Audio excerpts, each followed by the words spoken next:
श्री सद्गुरु परमात्मने नमः। अथ शुक्ल यजुर्वेद स्वस्ति वाचन। हरिः ॐ।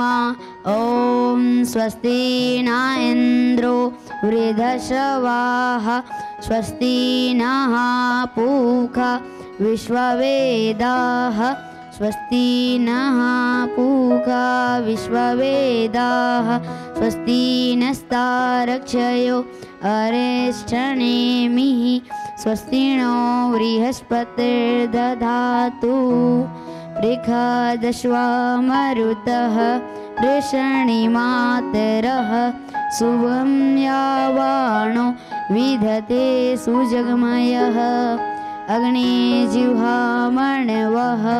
सूराचक्षसो विश्वेनो देव अवसागमन्निः।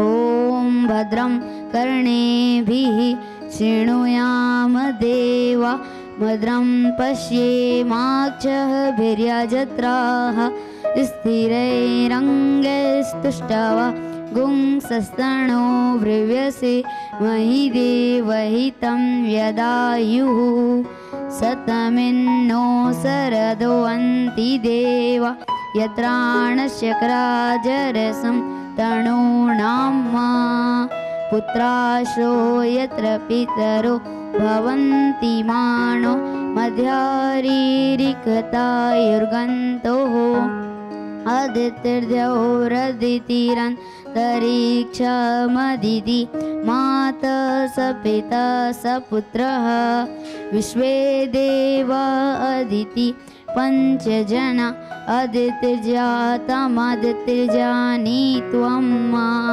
ॐ द्यौः शान्तिरन्तरिक्षगुं शान्तिः पृथिवी शान्तिरापः शान्तिरोषधयः शान्तिः वनस्पतयः शान्तिर्विश्वे देवाः शान्तिर्ब्रह्म शान्तिः सर्वगुं शान्तिः शान्तिरेव शान्तिः सामा शान्तिरेधि यतो यथा समीहसे ततोऽर्णो अभयं कुरु सन्नः कुरु प्रजाभयो अभयं नः पशुभया। ॐ सर्वरिष्टसु शान्तिर्भवतु। हरिः ॐ।